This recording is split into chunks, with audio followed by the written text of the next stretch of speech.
Bonjour et bienvenue dans le micro du Sophrolab. Je suis Ingrid Thomas, sophrologue et fondatrice du Sophrolab de l'équilibre. Ici, on part d'un principe simple. La santé mentale est aussi importante que la santé physique. Trop longtemps, on nous a appris à survivre au lieu de vivre. Trop longtemps, on nous a dit de tenir bon, d'encaisser, de sourire. Ce podcast, c'est un espace pour dire stop. Un espace pour reprendre son souffle. Et peu à peu, reprendre son pouvoir. On croit souvent que voir clair, c'est souffrir davantage. Parce que quand on allume la lumière sur ce qui fait mal, ça éblouit d'abord. Mais c'est justement là que la guérison commence. Voir clair, c'est accepter de reconnaître ce qui est là, même quand c'est inconfortable ou douloureux. C'est regarder son histoire, mais sans se juger. Et surtout, c'est reprendre les rênes de sa vie. Et en sophrologie, on peut le faire en douceur, à son rythme. Pendant longtemps, je ne voyais rien. Pas parce que je fermais les yeux volontairement, mais parce que je vivais dans une forme d'inconscience totale. Je n'avais tellement pas l'habitude de penser à moi que même quand mon corps criait, je n'entendais rien. Pour moi, avoir mal au cervical, c'était normal. Être tendue, stressée, anxieuse en permanence, faisait partie de ma personnalité. Je pensais que c'était comme ça, un point c'est tout. Je vivais dans une sorte de déni tranquille, où la douleur faisait partie du décor. Et puis un jour, il y a eu cette phrase. Une phrase de ma mère, simple, mais qui a tout déclenché. Une phrase qui a fait déborder un vase, dont je ne connaissais même pas l'existence. Alors je ne vais pas rentrer dans les détails, ce n'est pas le sujet de l'épisode, mais ce jour-là, j'ai ouvert les yeux sur tout mon passé, sur ma vie, sur mon quotidien, sur la manière dont je ne prenais pas soin de moi, sur le fait que j'étais profondément malheureuse, mais que je m'étais habituée à ce mal-être. Et à partir de ce moment-là, tout a changé. J'ai commencé à sortir du déni, à comprendre pourquoi j'étais dans cet état, et surtout, à me voir enfin. Alors ça n'a pas été facile. Il y a même eu des moments compliqués. Mais arrêter de me mettre des œillères m'a vraiment libérée et permis de faire du tri, de changer des choses, de pardonner certains comportements, de ne pas en pardonner d'autres et de changer ma vie. Je ne l'ai pas fait ça toute seule. Je me suis intéressée à plein de choses, plein de techniques pour apprendre à gérer ce que je croyais ingérable, mon stress, mes douleurs, mon état. Je me suis intéressée à la philosophie, je me suis intéressée à la psychothérapie, à la relaxation, aux techniques de mieux-être. Je me suis même intéressée au bouddhisme à un moment donné, plus la philosophie que la religion. Et enfin, la sophrologie est arrivée. Et c'est vraiment ce qui m'a permis de me transformer et d'avoir une vie beaucoup plus heureuse et épanouie. Car c'est une méthode qui permet de prendre conscience et de se mettre en action pour respecter ses besoins, poser ses limites et agir en fonction de son potentiel. Ça me fait penser à Léa. Léa est une cliente que j'ai reçue à mon cabinet il y a quelque temps. Léa, c'est celle qui fuit le silence. Elle a 39 ans. Elle travaille dans la communication.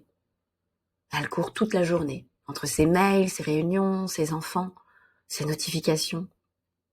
Elle déteste le silence, parce que dans le silence, tout remonte.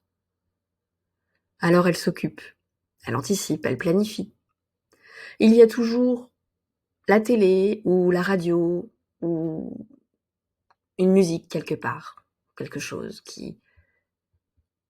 du bruit. Elle s'endort souvent avec une série, un fond sonore, n'importe quoi pour ne pas ressentir. Jusqu'au jour où son corps lâche. Migraine, insomnie, palpitations, malaise, tension musculaire. Le médecin lui dit, vous êtes en épuisement.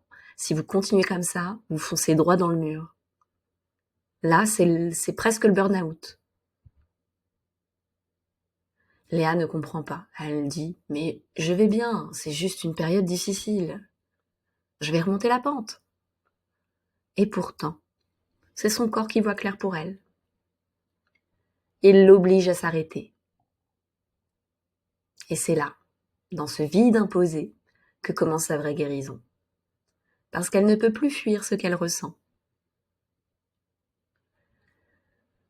Ça a été difficile. Elle qui courait toujours partout, elle s'est retrouvée face à elle-même, avec ce corps douloureux.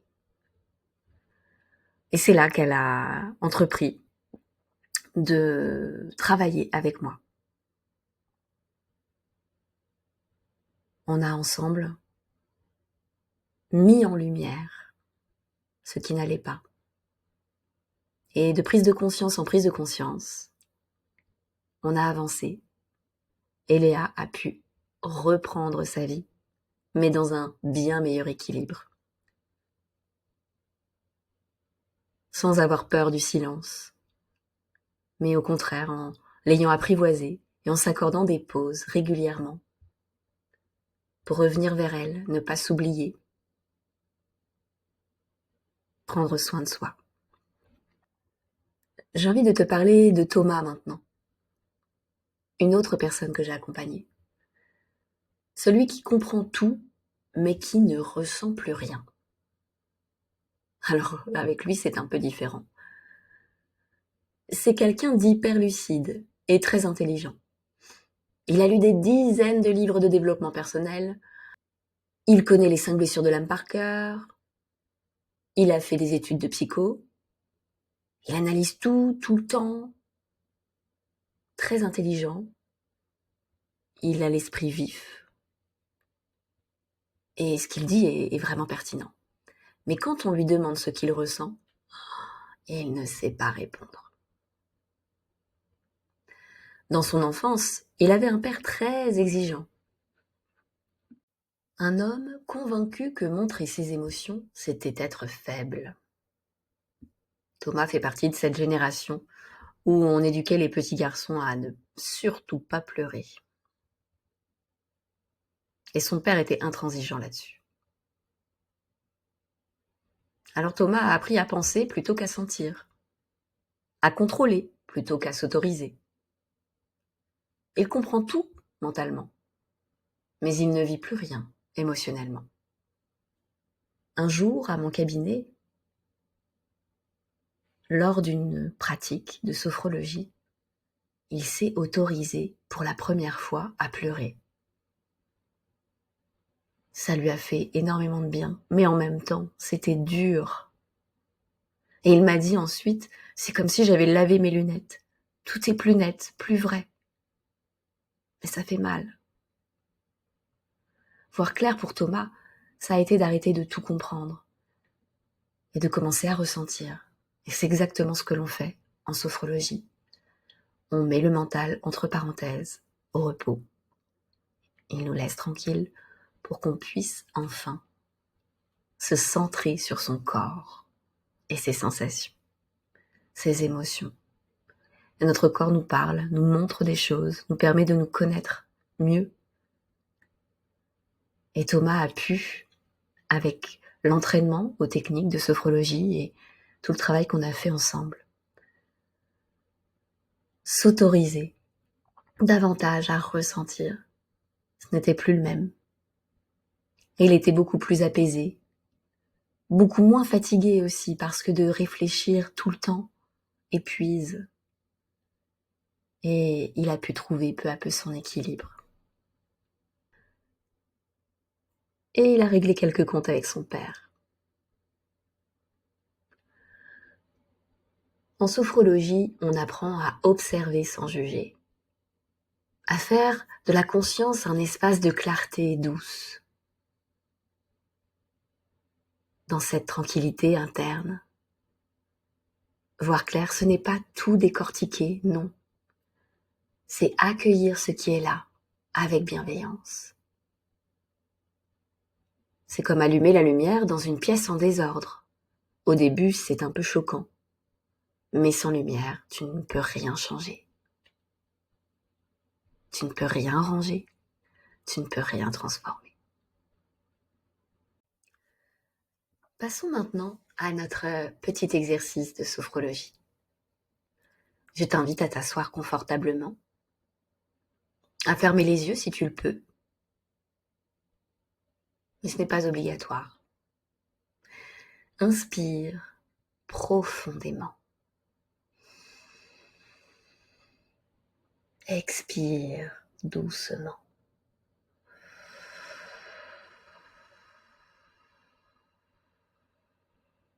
Encore une fois, on inspire. On expire.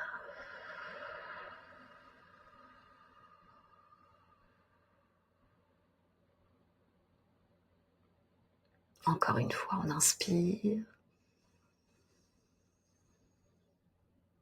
Et on expire.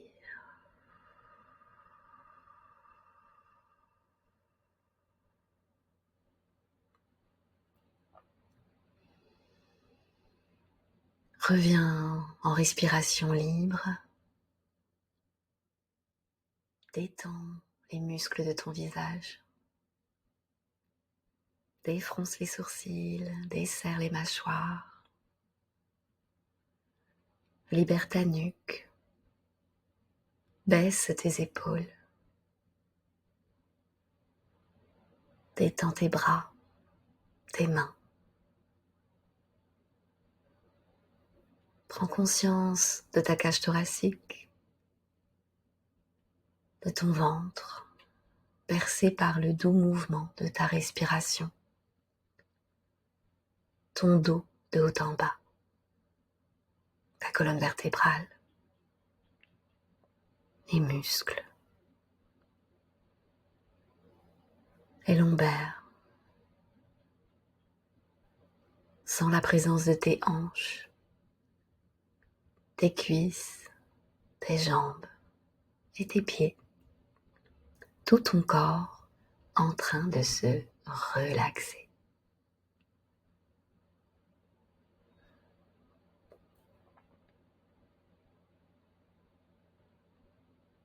Tu vas maintenant te poser cette question. Qu'est-ce que je refuse encore de voir? Laisse venir une image, une sensation, un mot, peu importe. Accueille ce qui vient naturellement à toi. Et s'il n'y a rien qui vient, c'est aussi quelque chose que tu dois accueillir. Sans chercher à changer quoi que ce soit, on n'analyse rien. Tu peux te poser plusieurs fois cette question. Qu'est-ce que je refuse encore de voir?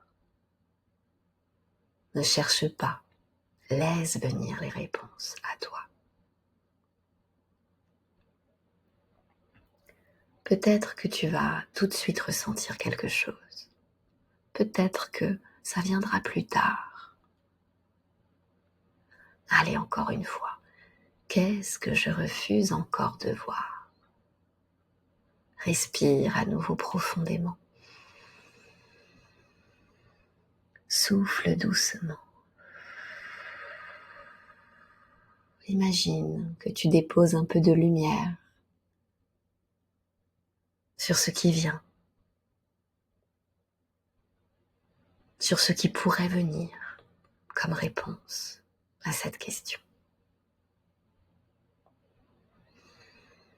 Comme si tu te disais, ou tu disais à cette part de toi, je te vois.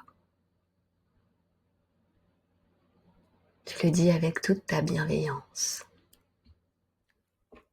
Respire encore profondément.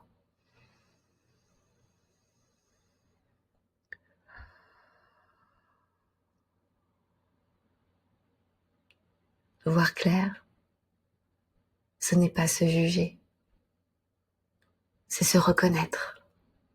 Et c'est le début de toute guérison.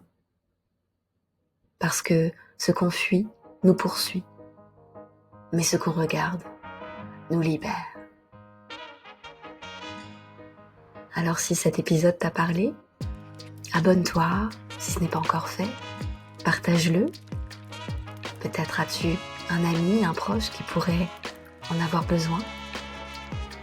Et n'hésite pas à laisser un commentaire, me dire ce que tu as peut-être ressenti pendant l'exercice, comment te parle le sujet de l'épisode et peut-être les réponses, les sensations suite à la question posée. Je te souhaite de prendre bien soin de toi et te dis à très bientôt pour le prochain épisode.